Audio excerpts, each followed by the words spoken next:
You know, I woke up today and I thought, I have to be one of the luckiest guys in the world, because I have 3 wonderful children, a wonderful wife, and every single day I get to come to work and work with the most wonderful people you can imagine. I want to tell you from the bottom of my heart, it has been such a joy. And for me, it doesn't feel like I ever work.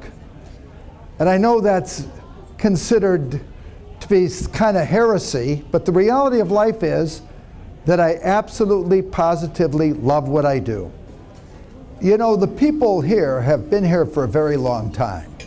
In fact, I think the average tenure of my management team is somewhere between 16 and 18 years.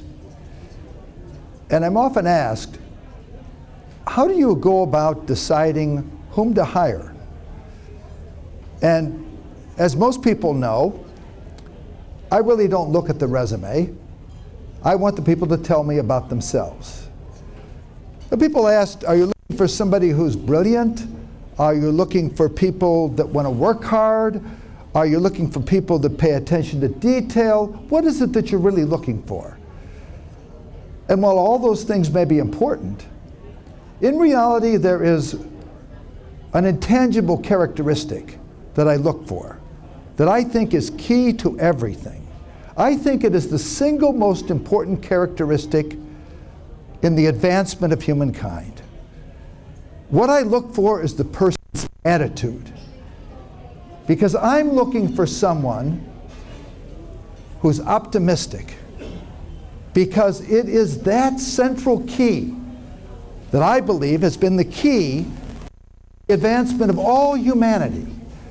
Whether we take the pioneers in the early years and the great adventurers discovering things, the inventors, or whether we're even looking at the founding of America, there is one basic thing that is characteristic of all these great people. They had a positive attitude and were optimistic about everything they did. It didn't matter whether we were talking about Marco Polo and Magellan. Marco Polo, our first real explorer. This is a man who went off to China, and true, he had the advantage of having a father who liked to travel. He had the advantage of being introduced to that. But it's kind of interesting, when 3 friars went with him on the journey, the minute that they ran into some difficulty and there was war, the friars scattered back home. He went on. He found a way. Magellan discovered all sorts of things with the ocean. Of course, it eventually killed him, but he was an optimist. And a true optimist, everyone here knows about Christopher Columbus. This is a man who knew the earth was round, and he said, well, if I can get to Asia by going east, I should be able to get there going west. And he really believed this. He goes to Portugal and asks them for help. They said no. He goes off and he asked England for help. They said no. France said no. And for 10 years, he goes out there determined to find a way to get the ships to go so that he can get to Asia another route. And finally, he talked Isabella and King Ferdinand into giving him what he needed. Now that's a determined guy. And the thing is, he went and he made his journey and his calculations were wrong. The earth was really 25% larger than he figured. And he ran into the Americas. In fact, the place called Haiti. Now what's amazing about him is that his cabin boy scuttled his ship because that ship went directly into a rock. And he had plenty of his sailors left there as settlers. When he went back a year later, they were all dead. But that didn't bother him. He made 2 more trips. He went out to the Caribbean. He went out to Central America because nothing stopped him. He believed that something would happen, and that optimistic attitude played a huge role in his life. What about our great inventors? Take a look at Louis Pasteur. Louis Pasteur, we all know, was the first microbiologist. And here was a man who went to school, an average student. He wanted to go to the best school in Paris. It's called École Naturale Supérieure, ENS. He studied for 2 years. Afterwards, taking extra courses in chemistry, physics, and mathematics. He failed the exam. He didn't get in. He worked for 3 years studying, trying to get in, and finally got in. And as we know, he became one of the greatest microbiologists in the history of humankind. When he was working with the wine, we were having a problem because it was becoming sour. It was his contention that bacteria was causing it. And he noticed that when you boiled something, you could actually kill the bacteria. And he took that and developed a whole technique called pasteurization, where you boil something and freeze it, and now the dairy products were safe. He also noticed that the chickens, when they were exposed to some type of virus or bacteria, seemed to develop an immunity. And he used that knowledge to develop vaccines. Then we have a vaccine for anthrax, for smallpox, for cholera. And that was the very first person to develop a vaccine. But his real development, the one thing which he became most famous for across the entire world at the time, was where he had to take the greatest risk. There was a boy 9 years old. This boy, who was 9 years old, had developed rabies. And he had it in his mind. Louis Pasteur said, I think I can cure him by giving him injections. Now the irony is that if this boy had died, Louis Pasteur would have been ruined. And he would have been incarcerated. So it was tremendous risk. But he cured the boy. And of course, news spread around Europe. So when we talk about these great inventors, they obviously have to have a certain optimism. And they must be having that drive. And I don't think there's anybody in the world that was more optimistic than the greatest inventor of all times, Thomas Edison. We know he invented the phonograph, he invented the movie machine, he actually invented the telephone at the same time as Bell, but Bell beat him to the patent office. But the thing for which he's the most famous is that incandescent light bulb. He had a team of people working on it, and they worked for 1 solid year. It was costing a fortune, and he ran out of money. And he went to J.P. Morgan, who was funding this thing, and he said, I need more money. He said, I've run 9,000 experiments. J.P. Morgan said, are you crazy? Why would I give you more money? You've had 9,000 experiments, they've all failed. He said, no, they haven't failed. I found 9,000 ways that don't work. And he got the money. Let's take a look at the people in this room that are here working, that have developed this company. I've got Terry Babois. I remember he came to me I thought it was 20 years ago. It turns out it was almost 25 years ago. 24 and a half years ago, he was working at Ford Motor Company. I told him that he'd have to come to work and take a 70% salary cut. You know what? He did it. I told him he was going to have to work twice as hard. He did it. I told him, in our business, you build a business within a business, and he will get paid according to what he produces. At that time, you understand that we had to compete against Denores Veritas, SGS, Intertech.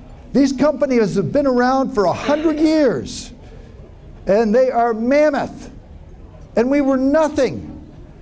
He had to go out there and try to sell initially when we weren't even accredited. And we built it into the largest registrar in the country. It's amazing.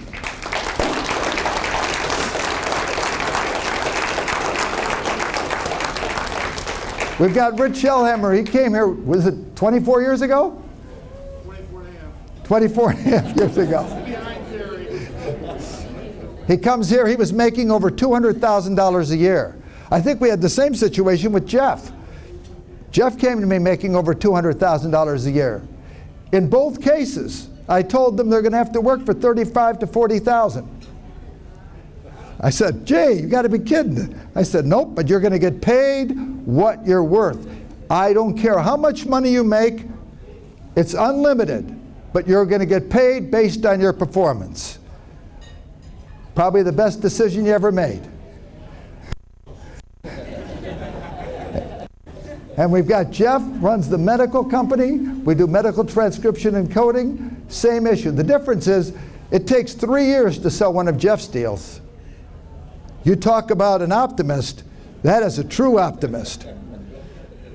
When we take a look at what it takes to succeed in life, it all starts with attitude. And I think when we look right here in America, that's really the whole basis of America, isn't it? Right from the very beginning, when the Pilgrims came over, and they wanted to have religious freedom. And they had this idea in their mind, this is something we can do. Obviously a great chance. They had to sail the ocean. They didn't even know whether they'd make it across. And then in 1775, a group of colonists, we decide we're going to be independent. We have to fight the greatest army in the world, the most powerful country in the world, with the greatest generals, the most trained militia anywhere, unlimited guns, unlimited power, and not only that, they had 50,000 of them, and they had 35,000 German mercenaries. And the irony is, the colonists weren't even allowed guns. They had to hide them. Now, what we said was that we can win. We had a fledgling general. They regarded Washington as like a third or fourth rate general. That's all we had. Our men weren't trained at all. But we believed.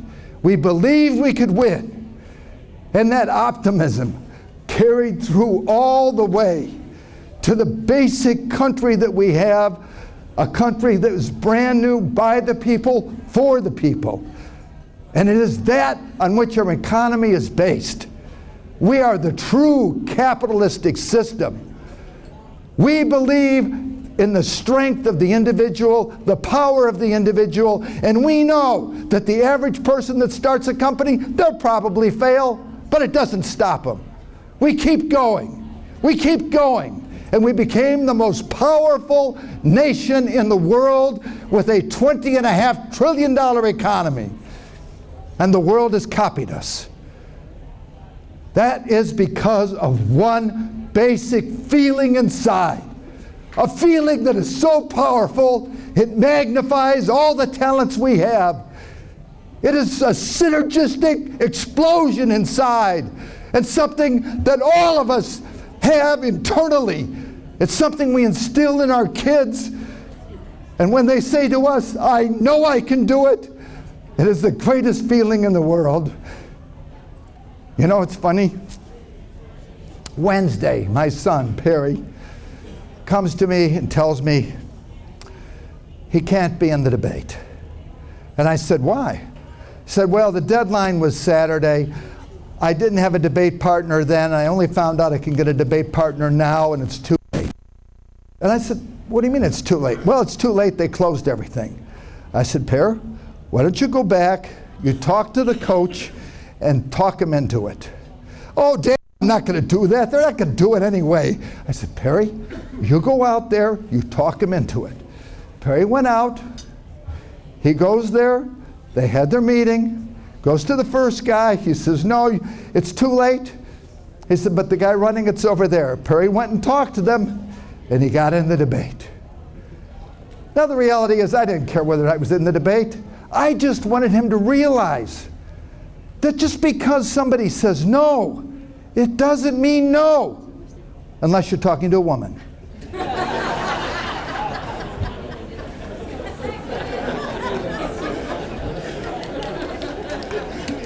Now,